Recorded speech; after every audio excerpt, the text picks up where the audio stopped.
مفتی سلطان کے بیانات کے لیے مفتی سلطان آفیشل کو سبسکرائب کریں۔ اللہ کی برکت۔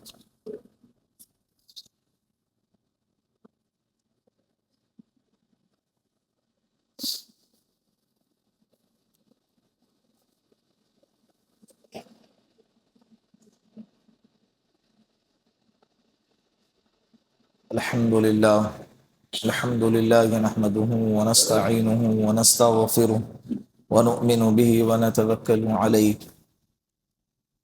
ونعوذ باللہ من شرور انفسنا ومن سیئات اعمالنا من يهده الله فلا مضل له ومن يضلله فلا هادي له ونشهد ان لا اله الا الله وحده لا شريك له ونشهد أن سيدنا وسندنا وحبيبنا ومولانا محمدا عبده ورسوله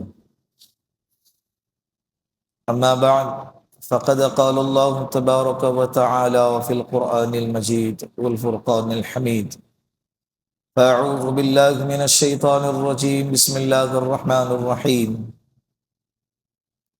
ولمن خاف مقام ربه جنتان فبأي آلاء ربكما تكذبان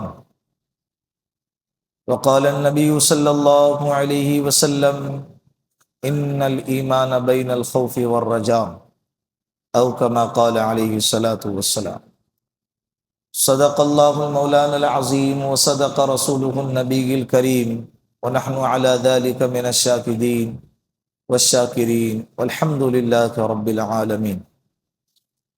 پیار محبت کے ساتھ ایک دفعہ درود پاک پڑھ لیں۔ اللہم صلی علی محمد فی اول کلامنا، اللہم صلی علی محمد فی اوسط کلامنا، اللہم صلی علی محمد فی آخر کلامنا۔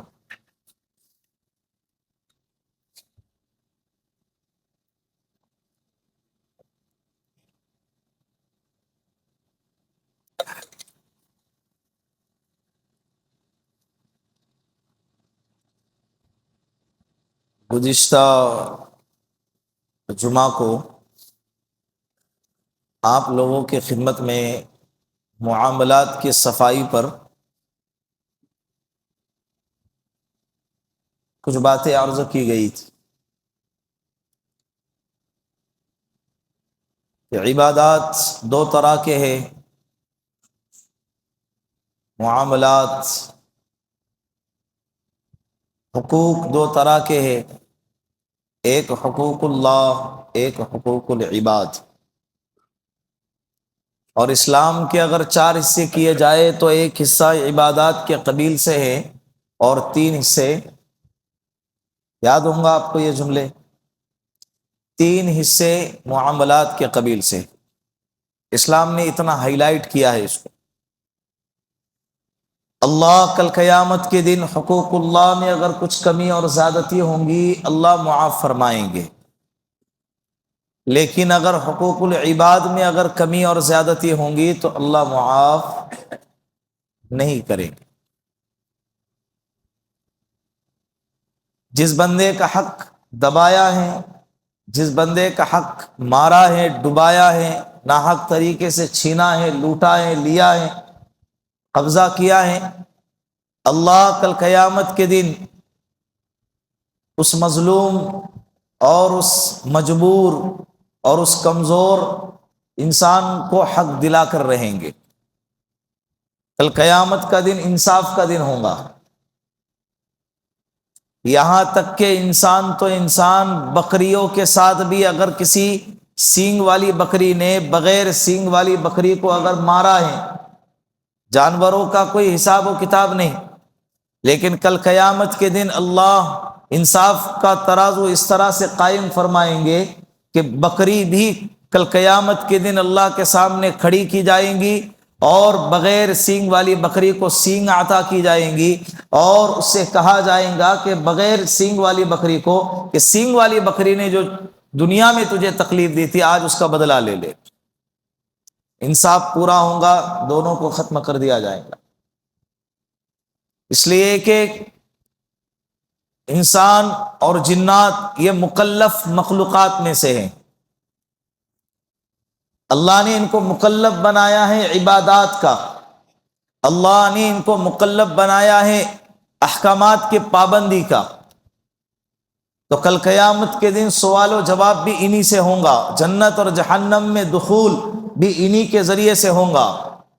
جنت میں جانے والے انسان اور جنات، اور جہنم میں جانے والے بھی انسان اور جنات. تو معاملات کے صفائی اتنی ضروری ہے.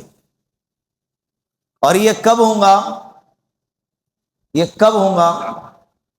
معلوم ہونے سے نہیں ہوگا کہ مجھے معلوم ہے کہ اس کا قرضہ دینا ہے، مجھے معلوم ہے کہ میرے بہن کی وراثت کا حصہ میرے پاس ہے، مجھے معلوم ہے کہ فلاں کی زمین میں نے کھایا، دبایا، لوٹا، قبضہ کیا ہے، مجھے معلوم ہے کہ کسی کا حق مجھ پر ہے. معلوم ہونے سے یہ صفائی نہیں ہوگی. یہ صفائی کیسے ہوگی؟ اللہ کے خوف سے. یہ معاملات کی صفائی کیسے ہوں گی؟ اللہ کے خوف سے. اللہ کا ڈر دل میں ہونا ضروری ہے. اگر یہ ڈر اللہ کا دل میں ہے تو پھر انسان کبھی بھی معاملات میں گڑبڑی نہیں کرے گا، کبھی بھی گناہ کا مرتکب نہیں ہوگا، کبھی بھی نافرمانی نہیں کرے گا. زندگی اللہ نے بہت مختصر عطا فرمائی ہے، بہت مختصر. زندگی کو سمجھنے کا جب لمحہ شروع ہوتا ہے تو زندگی کا ایک لمبا عرصہ گزر چکا ہوتا ہے. کسی کو 25 سال کی عمر میں سمجھ آتی ہے، کسی کو 20 سال میں، کسی کو 30 سال میں. گزر گیا، اب آگے کتنا لمحہ، کتنے سال باقی ہے نہیں معلوم. تو اللہ کا خوف اگر ہمارے دل میں ہوگا، اور خوف بھی کیا؟ جہنم کا خوف، عذاب کا خوف، آگ کا خوف، قبر کے تکلیف کا خوف. یہ خوف نہیں، یہ اللہ کا خوف نہیں ہے، یہ اللہ کے ناراضگی کا مظہر ہے، اللہ کے ناراضگی کے ظاہر ہونے کی جگہ ہے.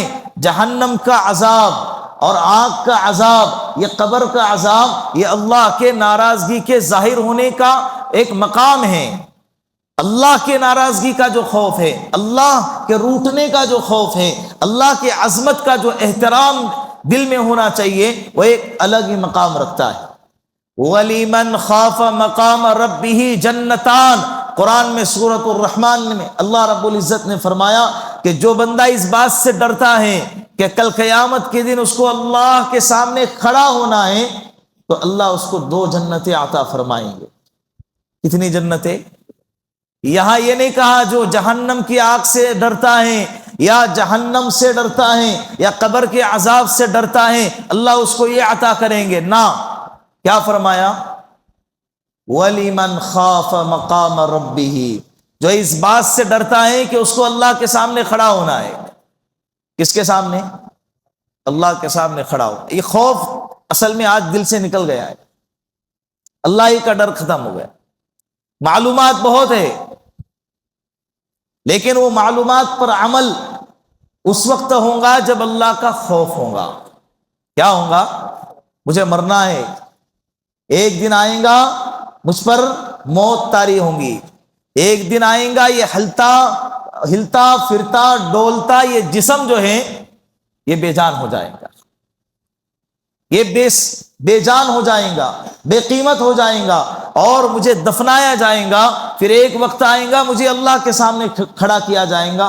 مجھے اس لمحے سے ڈر ہے، مجھے اس لمحے سے ڈر ہے. اگر میں غلطی کروں گا تو یہ مجھے نہیں مارتا. بعض اولاد کو یہ ڈر نہیں ہوتا کہ بھائی میرا باپ اتنا اچھا ہے کہ اگر میں غلطی کروں گا تب بھی مجھے نہیں مارتا، مجھے سزا نہیں دیتا. لیکن میرے دل میں میرے باپ کی عظمت اور احترام اتنا ہے کہ میں یہ غلطی نہیں کروں گا، میں یہ غلطی، حالانکہ اس کو یہ دل میں چیز بیٹھ چکی ہے کہ اگر یہ غلطی کرنے پر بھی میرا باپ مجھے نظر انداز کرے گا، لیکن میرا باپ ہے نا، میرے باپ کی شان، شوکت، عظمت، احترام اتنا ہے کہ اس کے لیے لائق ہی یہ ہے کہ میں اس کے پیٹھ پیچھے اور اس کے غائبانہ طور پر بھی اس کے شان میں کوئی گستاخی کروں اور اس کے عظمت کے خلاف کوئی کام کروں. تو جب باپ کے ساتھ یہ معاملہ ہے تو اللہ کے ساتھ تو کتنا زبردست معاملہ ہونا چاہیے۔ اللہ دیکھ رہا ہے۔ کیا دیکھ رہا ہے؟ اللہ دیکھ رہے۔ کیمرے کو ڈرتے، آج سگنل پر کھڑے ہوتے، پہلی نظر پولیس پہ، دوسری نظر کیمرے پہ۔ اب وہ فائن پھٹنے کا ڈر ہے، میسج کے آنے کا ڈر ہے، یہاں تو فائن دے کے چھوڑ جائیں گے، لیکن کل قیامت کے دن جب اللہ کے سامنے کھڑے کیے جاؤں گے تو ساری دنیا جمع کر کے بھی اللہ کے سامنے فدیے کے طور پر پیش کروں گے کہ میں چھوڑ جاؤں۔ اللہ کی قسم نہیں چھوٹ سکتے، اللہ کی قسم نہیں چھوٹ سکتے۔ اللہ کا خوف ضروری ہے، خلوت میں، جلوت میں، تنہائی میں، مجمع میں، اعلانیہ اور خفیہ طریقے سے، صبح میں، شام میں، رات میں، دن میں، گھر میں، باہر، ہر وقت میں اللہ کا خوف اگر دل میں ہوگا، اللہ کی قسم میں اور آپ گناہوں سے بچیں گے، میں اور آپ دوسروں کے حقوق پامال کرنے سے بچیں گے، معاملات کے بگاڑ سے بچیں گے، ایک دوسرے کے حق کو دبانے سے بچیں گے، ناحق طریقے سے مال کے کھانے سے بچیں گے۔ ایک روپیہ بھی اگر کسی کا کھایا ہے دل میں کھٹکے گا۔ ہمارے نبی محمد صلی اللہ علیہ وسلم نے صحابہ کرام پر اسی طرح کی محنت فرمائی تھی، اور صحابہ کرام کا اسی طرح کا مزاج بنا ہوا تھا کہ جب بھی اگر کوئی گناہ ان سے سرزد ہو جاتا تھا تو ان کا دل بے چین ہو جاتا تھا۔ کیا ہوتا؟ اللہ کے رسول کے سامنے آتے اور کہتے یا رسول اللہ مجھ سے گناہ ہو گیا ہے، اللہ کے لیے مجھ پر حد جاری فرمائے اور مجھے پاک کر دیجیے۔ یہ کب ہوتا ہے؟ جب اللہ کا خوف ہو۔ دنیا کی سزا سے تو دنیا کی سزا تو ختم ہو جائیں گی، لیکن کل قیامت کے دن اللہ کے سامنے کیسے کھڑے رہوں میں؟ اے یا رسول اللہ مجھ سے زنا ہو گیا، یا رسول اللہ مجھ سے چوری ہو گئی، خود ہی گناہ کیا ہے، لیکن گناہ کے بعد یہ انسان ہے، انسان غلطیوں کا پتلا ہے، انسان خطاؤں کا ایک مجسمہ ہے، اس سے غلطی اور خطائیں ہو جاتی ہیں، لیکن دل کے اندر وہ کیفیت ہو جانا چاہیے کہ اللہ مجھے دیکھ رہا ہے، مجھے اللہ کے سامنے کھڑا ہونا ہے، مجھے اللہ کا ڈر ہے، مجھے اللہ کو جواب دینا ہے۔ وہ دل بے چین کرتا ہے، اللہ کے رسول کے سامنے آ رہے یا رسول اللہ مجھ سے زنا ہو گیا، آپ اللہ کے لیے مجھ پر حد جاری کر کے مجھے پاک کر دیجئے۔ اللہ کے رسول فرما رہے کہ نانا تجھ سے زنا نہیں کچھ اور ہوا ہوگا، جا اللہ سے توبہ کر، اللہ معاف کریں گے۔ اور اللہ کے رسول نے چہرہ پھیر دیا، وہ صحابی پھر دوسرے طرف سے آئے اور کہنے لگے یا رسول اللہ نہ مجھ سے زنا ہی ہوا ہے۔ اللہ کے رسول نے پھر چہرہ پھیرا اور کہا کہ تجھ سے زنا نہیں کچھ اور ہوا ہوگا جسے تو زنا سمجھ رہا ہے، اللہ سے توبہ کر، اللہ معاف کر دیں گے۔ یہ 4 دفعہ اس طرح کیا، 4 دفعہ وہ صحابی نے اقرار کیا، پھر اللہ کے رسول نے اس صحابی پر حد جاری فرمائی ہے۔ ایک عورت آئی یا رسول اللہ مجھ سے زنا ہوا ہے، کہا نانا تجھ سے زنا نہیں کچھ اور ہوا ہوگا۔ وہ عورت کہنے لگی یا رسول اللہ زنا ہی ہوا ہے، اور اس زنا کے نتیجے میں مجھ پر حمل ٹھہر گیا اور میرے پیٹ میں بچہ آ گیا ہے۔ اللہ کے رسول نے فرمایا تجھے کیسے سزا دے سکتا ہوں، غلطی تیری ہے، تیرے اس پیٹ میں پلنے والے بچے کی کیا غلطی ہے، جا جب بچہ پیدا ہو جائے تب چلی آ جانا۔ انسان کے دل میں اللہ کا خوف ایک لمحے کے لیے آتا ہے، لیکن 8 مہینے 9 مہینے کے بعد، ابھی 8 مہینے کا ٹائم دیا گیا اس عورت کو، 9 مہینے گزرنے کے بعد جب بچہ پیدا ہو گیا تو اس وقت بھی وہی دل کی کیفیت تھی جس وقت میں جب پہلی دفعہ آئی تھی، اور اس وقت میں جو دل کی کیفیت تھی 9 مہینے کے بعد بھی دل کی کیفیت وہی، اللہ کا خوف وہی۔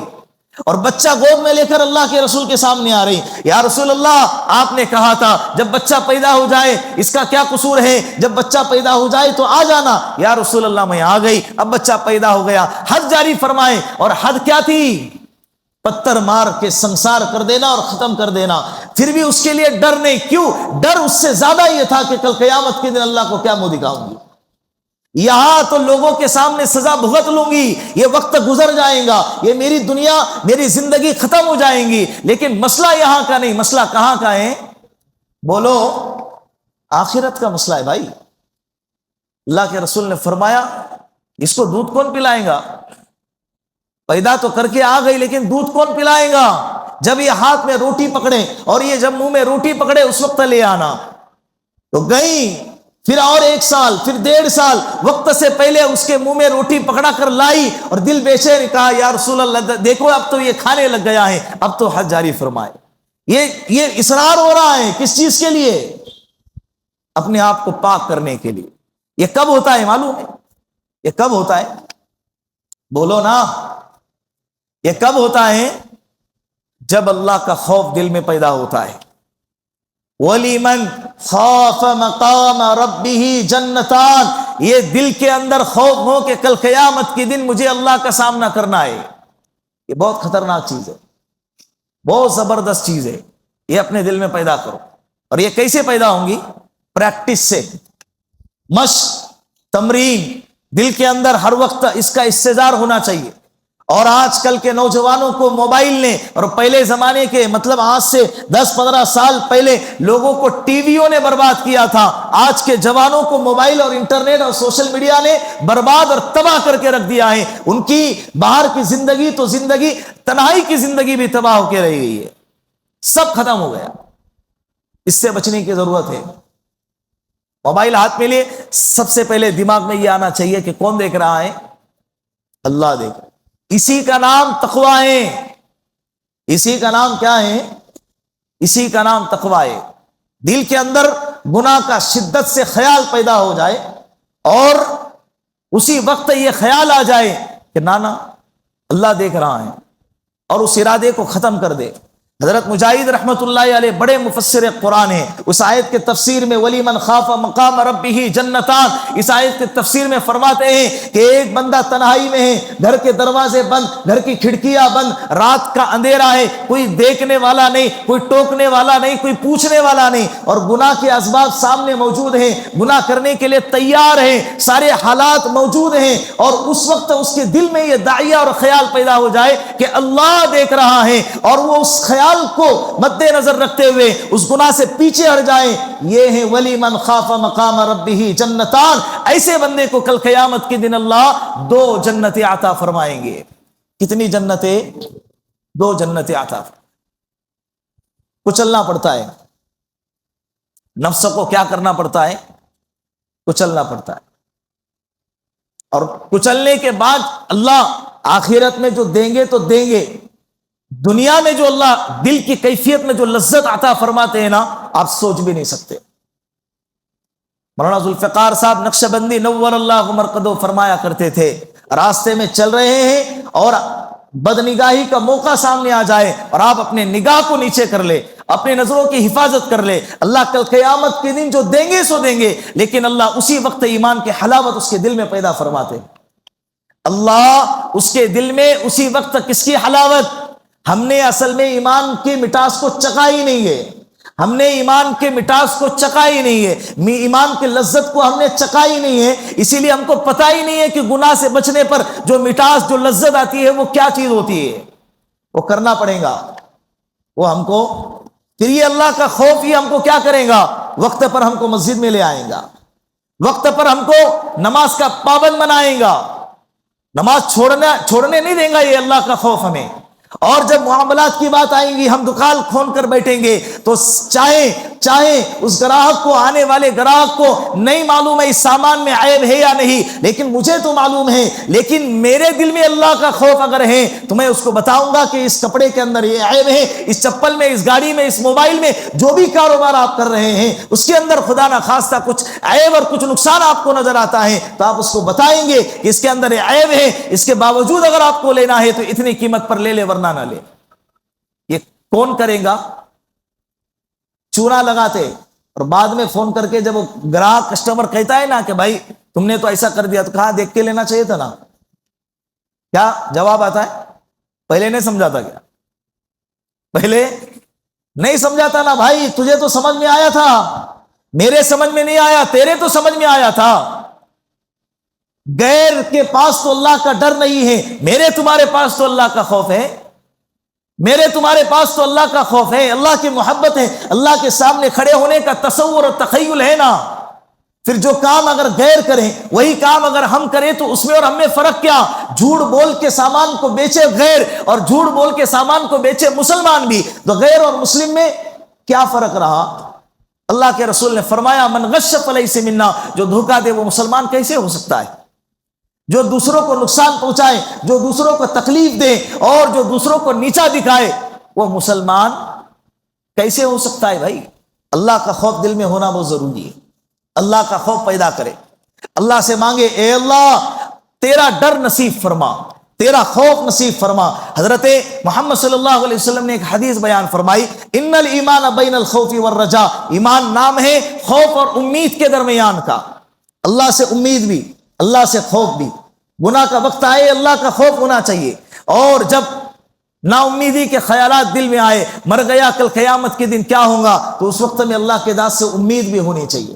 امام غزالی رحمت اللہ علیہ فرمایا کرتے تھے، اس حدیث کے روشنی میں کہا کہ اللہ کا خوف جوانی میں غالب ہونا چاہیے، اور اللہ سے امید یہ بڑھاپے میں غالب ہونی چاہیے، اس لیے کہ جوانی میں گناہ کی طرف داعیہ بہت تیزی سے دوڑتا ہے، اور بڑھاپے کے اندر گناہ کی طرف جانے کے خطرات بہت کم ہوتے ہیں۔ اس وقت میں آخرت کا سفر بہت قریب ہوتا ہے، تو بوڑھے انسان کو اللہ کے ساتھ سے امید زیادہ ہونی چاہیے، اور جوان انسان کو اللہ کے ذات سے خوف زیادہ ہونا چاہیے۔ جوانوں کے دل سے اللہ کا ڈر ختم ہو گیا ہے، مسئلہ یہ ہے۔ اور آج کل دیکھ رہے ہیں پورا معاملہ پورا کھیلے ڈر کا ہے۔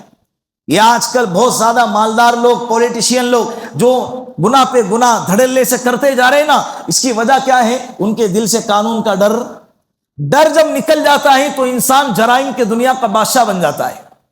ڈر نکل گیا، چاہے قانون کا نکلے چاہے اللہ کا نکلے، ڈر جب دل سے نکلتا ہے، اس لیے کہ انسان کو جرائم سے بچانے کے لیے جس ہتھیار کی ضرورت پڑتی ہے وہ ہتھیار کیا ہے؟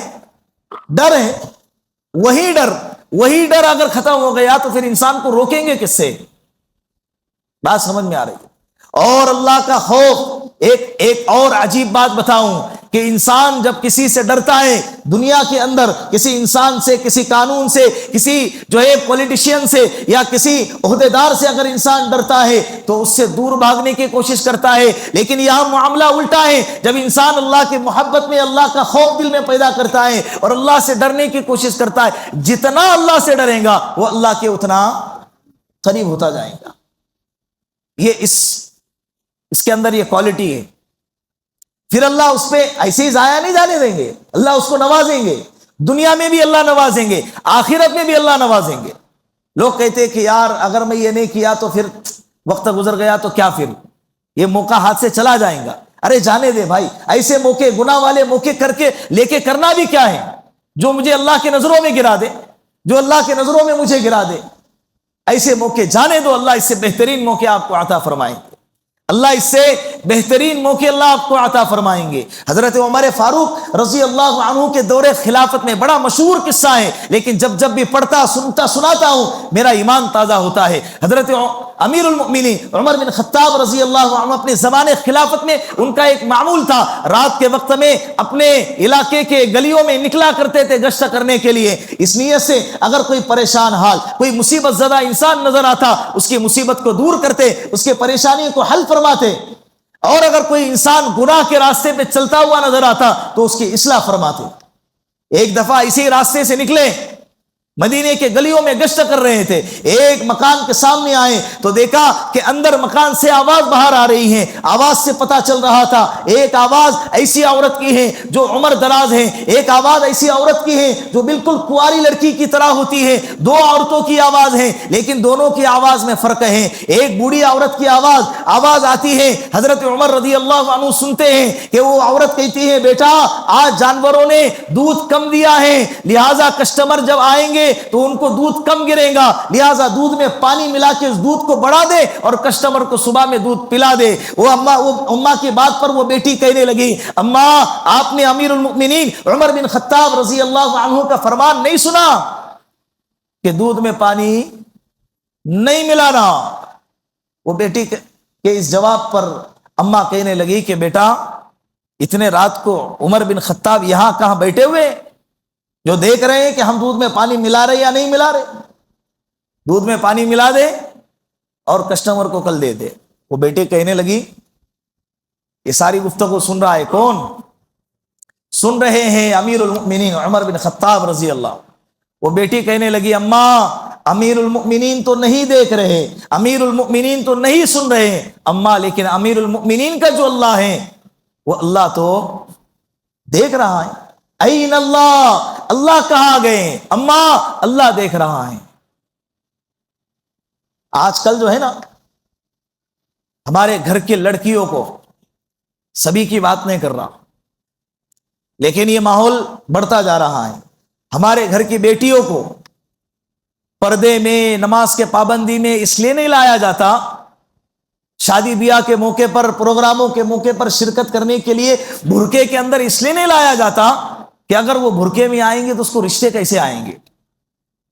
نکال برقع، اپنے میک اپ کو دکھا، اپنے حسن کے جلوے دوسرے عورتوں کو بتا، تو اچھے اچھے رشتے جب سب جمع ہوں گے تو تجھ پر نظر پڑیں گی اور تجھے پسند کریں گے، پھر اچھے گھرانے کا تجھ کو رشتہ آئے گا۔ اب یہاں دیکھیں، دودھ والی گھرانے کی بیٹی ہے، کون سی بیٹی ہے؟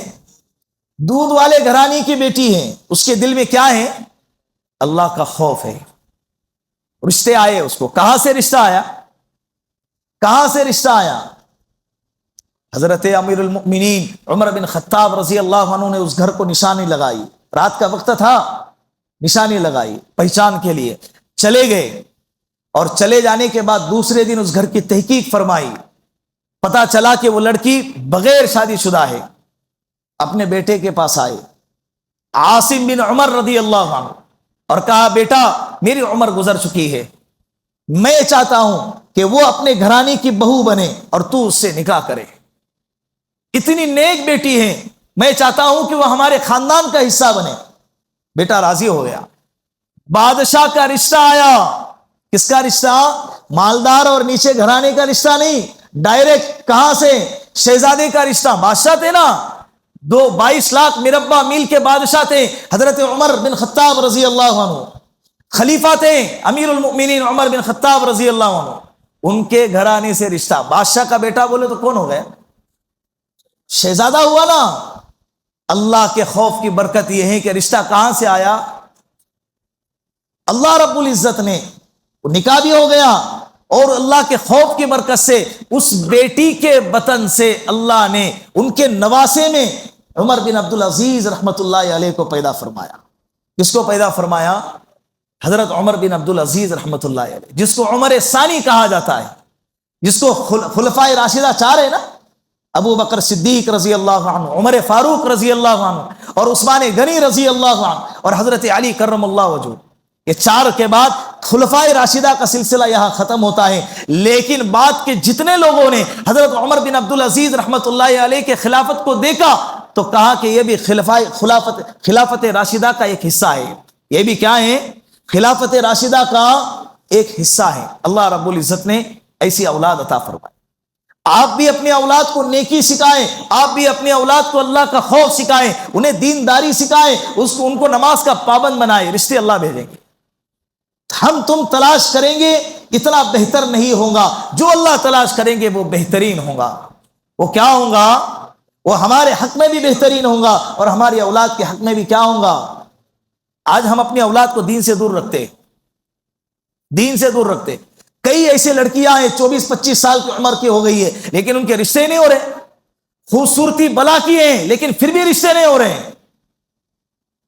اس کے لیے اللہ کا خوف اپنے بچوں کے دل میں پیدا فرمائے، دینداری کا ان کو عادی بنائے، ان کا مزاج دیندارانہ بنائے، اپنے گھروں کے اندر دین کا ماحول پیدا کرے وقتاً فوقتاً۔ الحمدللہ تمام علاقوں کے اندر، پہلے زمانے میں تو اتنا ماحول نہیں ہوا کرتا تھا، لیکن اللہ کا احسان ہے کہ آج کے زمانے کے اندر یہ ماحول بہت زیادہ بڑھ گیا ہے۔ ہر علاقے کے اندر مستورات کے اجتماعات ہوا کرتے ہیں، ہر علاقے کے اندر مستورات کے مہینے 2 مہینے پر سب کو، سارے عورتوں کو جوڑ کر، لڑکیوں کو جوڑ کر ان پر دین کے تعلق سے محنت کی جاتی ہے۔